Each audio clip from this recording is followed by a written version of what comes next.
ओम शांति। बाबा समय प्रमाण। हम बच्चों के समक्ष अनेक अंतिम समय के रहस्य बताते जाते। बाबा यह भी कहते हैं कि 1 सेकेंड के पहले भी नहीं बताऊंगा कि विनाश होना है। हलचल वाली परिस्थितियों के लिए इशारे देता है, पर बाबा बार बार अटेंशन भी खिंचवाता है कि जो होगा सब अचानक होगा। 1 सेकेंड पहले भी नहीं बताऊंगा, क्योंकि यदि पहले से बाबा बता देगा तो सभी नंबर 1 आ जाएंगे, पुरुषार्थ अनुसार पद प्राप्त होंगे। इसीलिए बाबा समय समय पर ड्रामा के अनेक रहस्य बताते जाते। ऐसे ही बाबा आज कहते, अभी समय थोड़ा है। तुम्हारी सूर्यवंशी चंद्रवंशी दोनों डिनाइस्टी बनती हैं। जितना तुम जानते हो और पवित्र बनते हो, उतना और कोई भी जान नहीं सकेंगे, ना ही पवित्र बन सकेंगे। बाकी सुनेंगे जरूर कि बाप आया हुआ है, तो बाप को याद करने लग पड़ेंगे। सो भी तुम आगे चलकर यह भी देखेंगे, लाखों करोड़ों समझते जाएंगे। वायुमंडल ही ऐसा होगा। पिछाड़ी की लड़ाई में सभी होपलेस हो जाएंगे, सभी को टच होगा, तुम्हारा भी आवाज होगा। स्वर्ग की स्थापना हो रही है, बाकी सभी का मौत तो तैयार है। परंतु यह समय ऐसा होता है जो गुटखा खाने का समय भी नहीं रहेगा। आगे चल बहुत समझेंगे। जो होंगे ऐसे भी नहीं, यह सभी उस समय होंगे। कोई मर भी जाएंगे, होंगे वही जो कल्प कल्प होते हैं। उस समय एक बाप की याद में होंगे, आवाज भी कम हो जाएगा। फिर अपने को आत्मा समझ बाप को याद करने लग पड़ेंगे। तुम सभी साक्षी होकर देखेंगे, बहुत दर्दनाक घटनाएं होती रहेंगी। सभी को मालूम पड़ जाएगा कि अभी विनाश होना है, दुनिया चेंज होनी है। विवेक कहता है विनाश तब होगा जब बॉम्ब्स गिरेंगे। अभी आपस में कहते रहते हैं, कंडीशन करो, वचन दो, हम बॉम्ब्स नहीं छोड़ेंगे। लेकिन यह सभी चीजें जो बनी हुई हैं विनाश के लिए हैं, ना कि समुद्र में डुबो देने के लिए।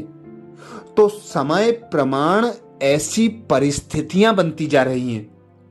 प्रकृति के 5 तत्व भी अपना विकराल रूप दिखाने लगे हैं।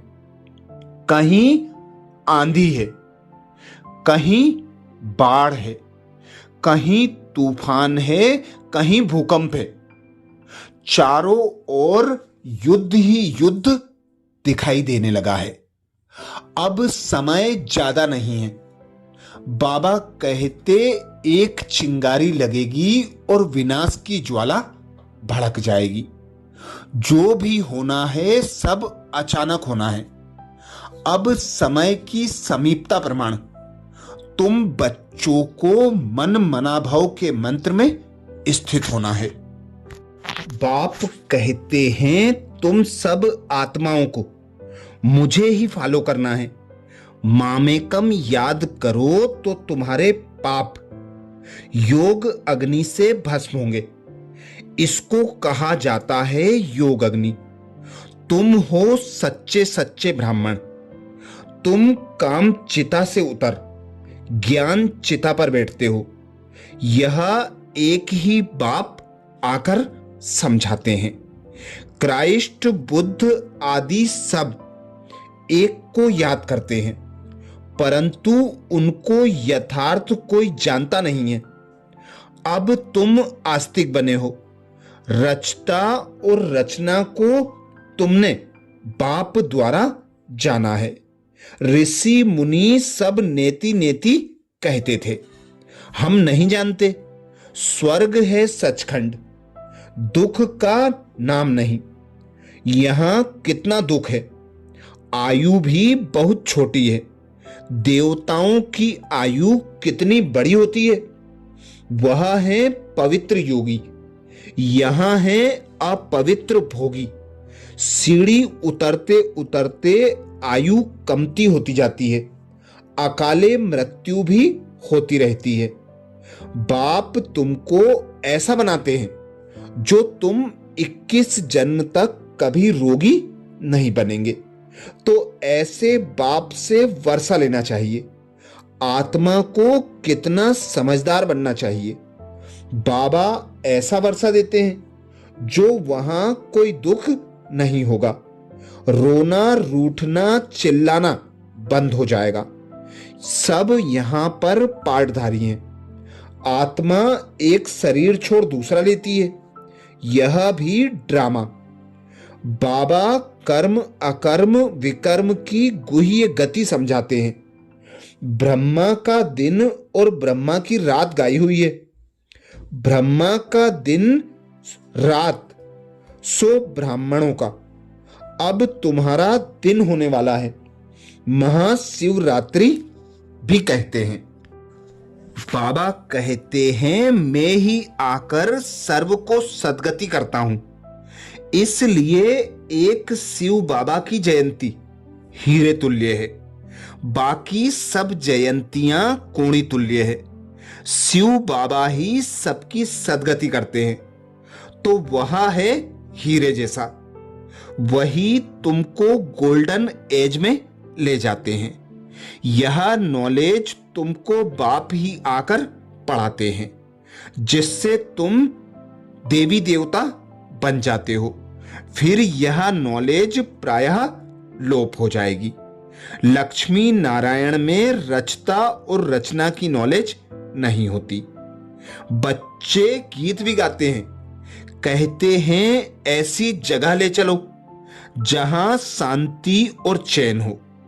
वह है शांति धाम, फिर सुख धाम। वहां अकाले मृत्यु होगी नहीं। तो बाप आए हैं बच्चों को उस सुख चैन की दुनिया में ले चलने के लिए।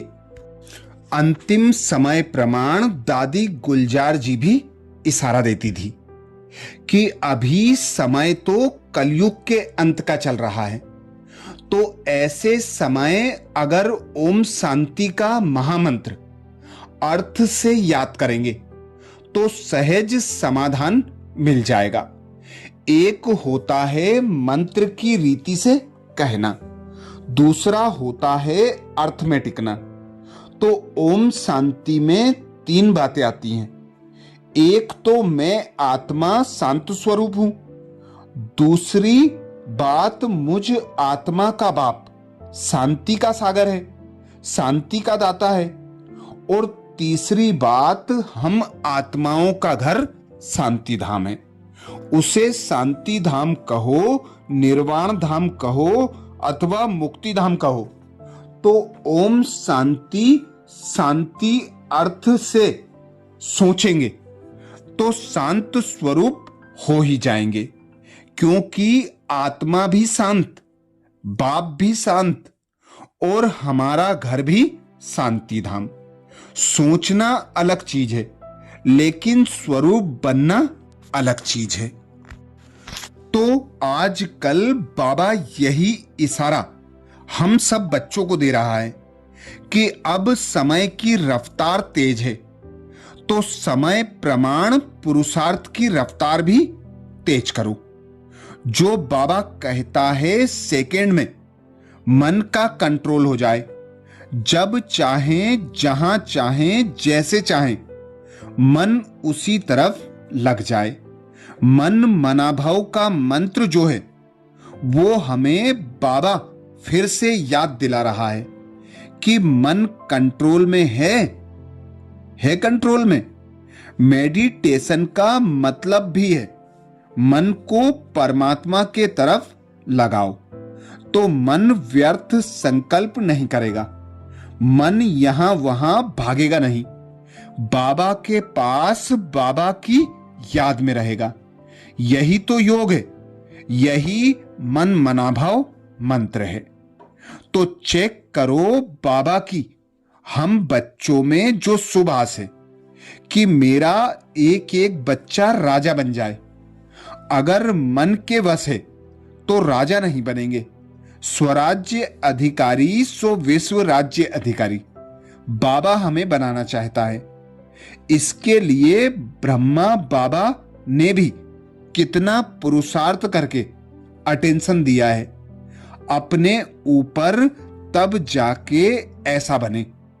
तो अभी अच्छी रीति से अपने मन को आर्डर प्रमाण रख समय की रफ्तार से तीव्र पुरुषार्थ करना है, चलना नहीं है, उड़ना है।